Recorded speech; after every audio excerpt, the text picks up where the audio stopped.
So, syempre, yung upuan yung maliit. Local style. Local Vietnamese style. Okay. Cheers! Yo! Authentic Hanoi beer.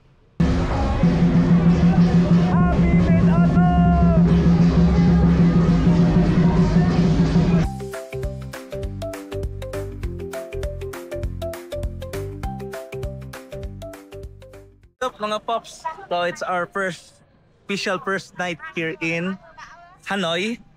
And then ang first mission natin. So tuloy-tuloy ito para mga quest natin na to eh. Parang amazing race. So ang first quest natin ay maghanap ng underwear, towel, and any clothes na pwede natin magamit para ma-compensate yung ating problema sa bag. So dito ngayon medyo parang may festival. So naghahanap ako ng parang RTW. So later continue tayo. Okay, buti lang may night market na rito malapit. Hello. Ayan. So hanap tayo ng, kasi ang naiwan na sa akin, ang naiwan doon yung mga damit lang na, may mga damit pa naman yung mga unused, kasi yung mga nandun pala naiwan ay mga used clothes. And then may mga shorts din at saka pants. Good thing nilipat ko yung mga pants na yon, yung mga unused clothes doon sa isang bag ko na yung dala-dala natin na JanSport. So ang problema ko ngayon, toiletries, underwear, towel, socks, ano pa ba? So far yun pa lang ano. Maya ako naisipin ko ano yung mga nawala doon, na yung mga pinamili natin pasalubong. Hindi naman, wag nang isipin yun. Importante, yun lang nangyari sa atin. Ang gulo rito. Ayun, success na tayo sa ating isang challenge. Ito, nakabili tayo dito. Worth 450,000. Ayan na tayo mag-compute.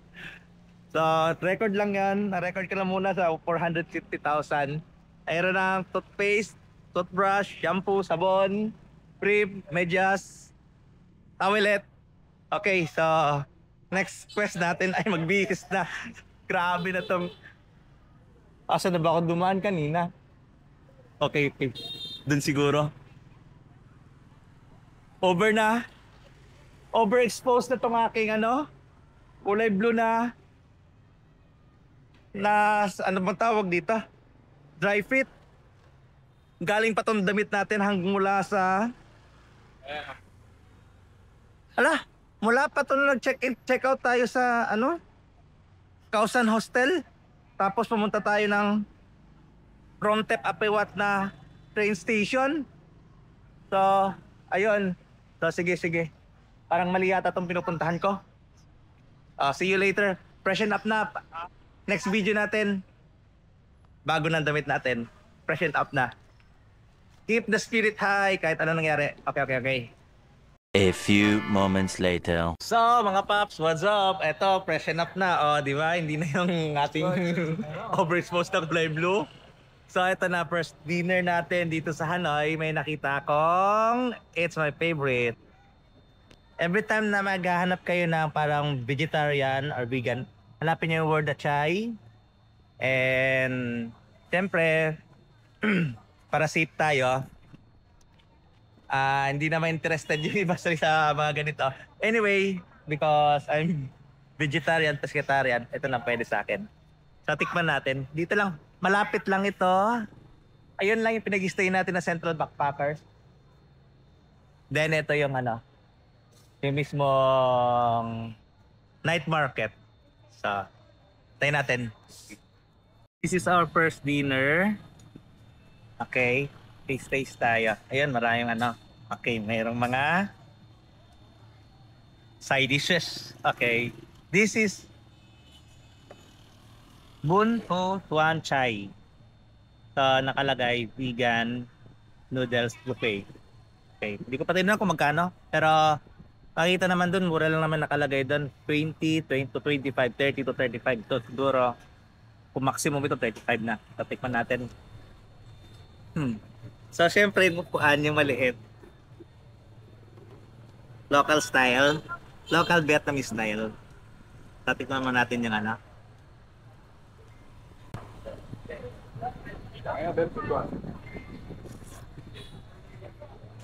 Oh, ang sarap. Kahit na siya vegan. Ano to? Merong carrots. I think macmeat ito. Macmeat.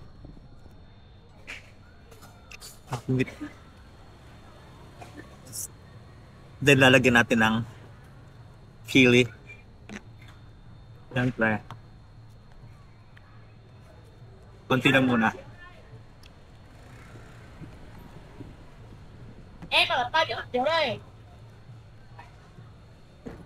Oh,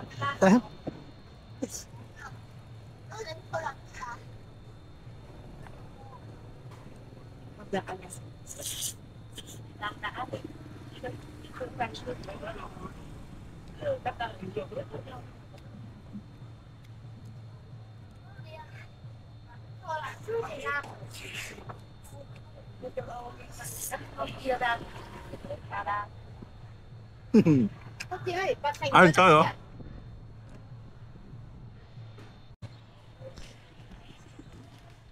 Ayun o, timing. May festival nga rito sa banda rito. Bigla na pero ng fireworks. Siguro sinalubong ako. Pa-welcome siguro sa akin nang dumating ako. Ayun o. Ay, tapos na. Ah, meron nga. Ah, search natin mamaya kung ano yung ano. Anong ganap dito. Kaya pala maraming banderitas. Meron akong mga kasama, kausap. Kausap. Kasama ko sa Hanoi. Ito sila. Pagod na si Babes. Si Babes pagod na, hindi ko na sinama sa kalalakad. Okay, we're done. Sabaw na lang naiwan, konti na lang. Sige, bayaran na muna natin. And then hanap tayo ng... Naghahanap ko ng coffee. Wala na raw sila. May pinaamoy siya sa akin na hindi ko maalam kung anong amoy. This one. This one. This one. đây.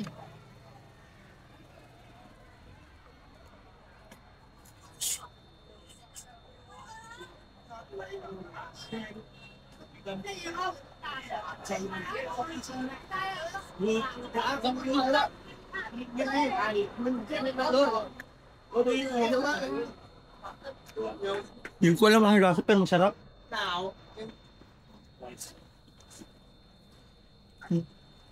Cold! Cold! Hindi, one. One. Hindi ko alam ang lasa. Name of that one, name. Nước xấu Việt Nam. Xấu. Hukto. Đây đây. Ah, okay. So, do. Nước xấu đá. Sauda. Okay. Ayun. Tikman natin.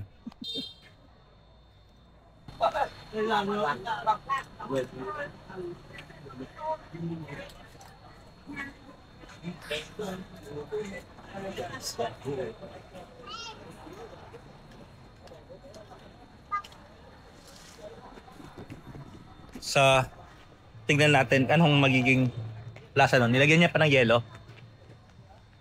Para sa siyang prutas. Tapos mayroong something medyo matamis, siyempre parang nasa arnibal. Okay, okay. Try natin mamaya. Ayun. Eto na. Sauda. Sauda daw pa. So, muna natin.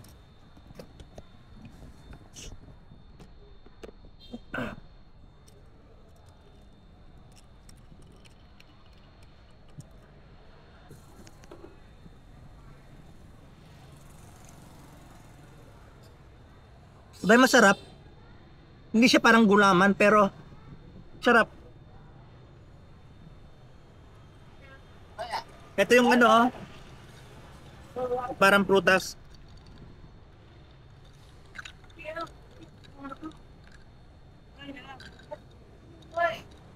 Ito yung parang prutas niya. Tingnan natin.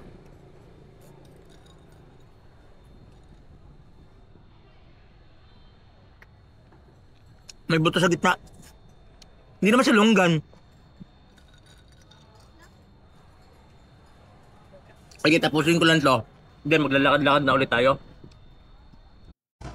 Ito pala yung ganap dito. Ayan.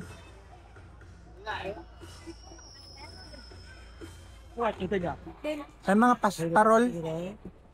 Parang Pasko na sa nila. Ayan. Saan? Pa yung mga karol. Pasko na. Mas maaga sila magpasko rito. So, continue tayo sa ating pa-explore. Maya na ulit pag may something interesting. Dito na ako ngayon sa ano. Ito yung whole street. Mula dyan sa kanto na yan. Hanggang doon. Yung mga bata na nagtasayaw. Ayun. Sige. Okay. Later naman. Grabe na mga tao dito, oh. Okay, update sa ganap. Tingnan nyo.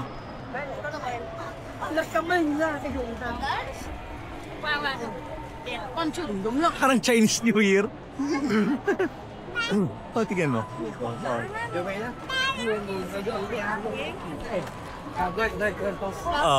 Ito yung street na malapit dun sa hostel natin. And then kasama ko na yung dalawang friend na na-meet ko sa bus. They're from... Okay, they're from Myanmar. Yung kasabay natin kanina sa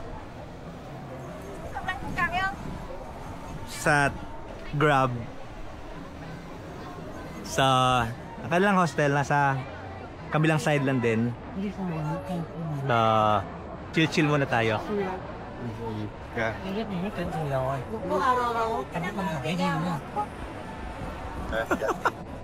Crazy place. Okay, gets ko na yung festival. Nakalagay, Boy Tet Trung 2. Happy Mid-Autumn Festival pala ngayon. Meron pala silang ganitong Mid-Autumn Festival.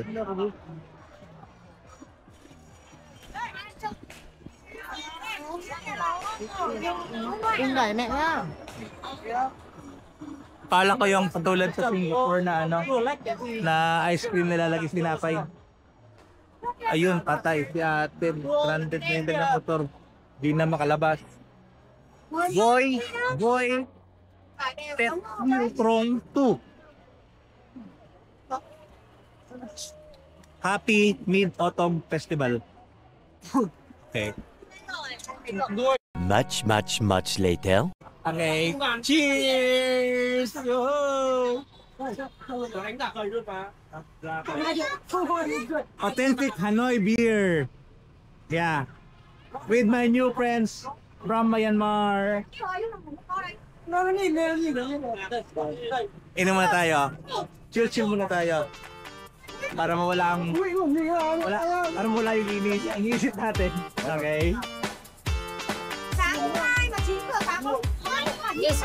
Very good beer. Okay, cheers again! Cheers! Change venue na now. Another place. Different place. Still with my friends from Myanmar.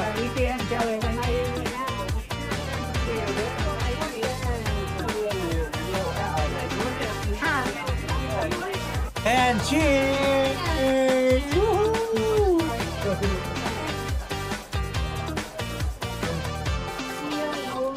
So this is the place we're staying.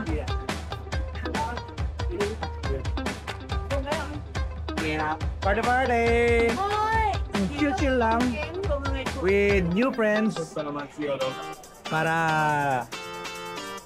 mawala lahat ng iniisip na problema.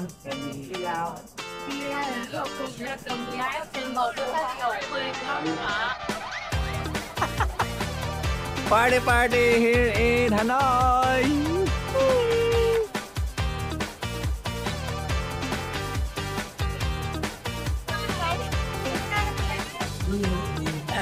Tapos na kami doon, so wrap up na, magko-coffee na lang.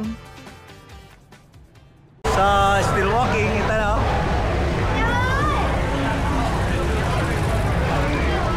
Party place in Hanoi. Ito na, meron ng pulis.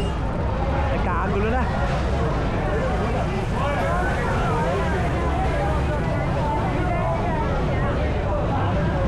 It's already almost 12.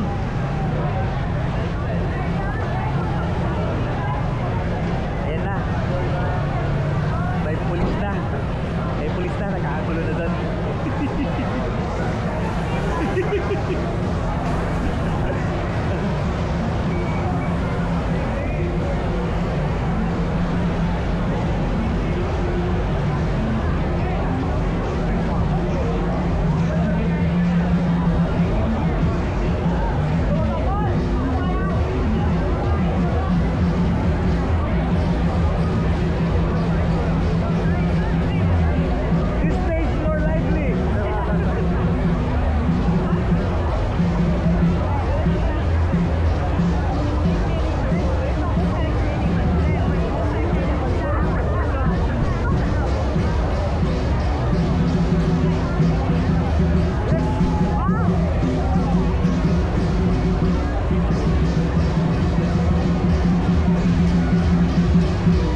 One eternity later.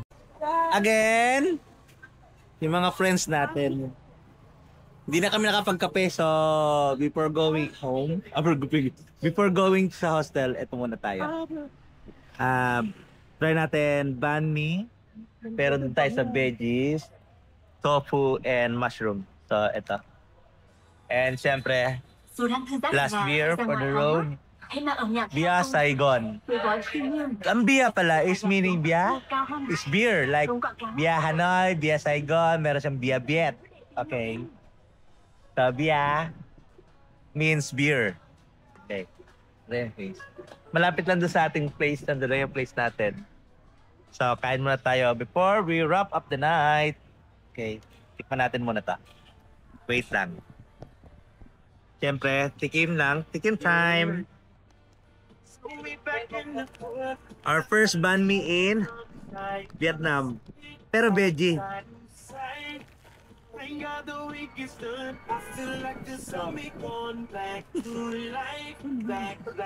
Sarap!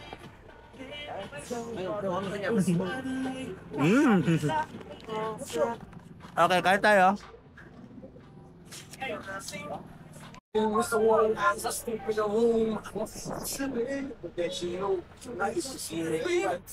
Clean pan in Hanoi.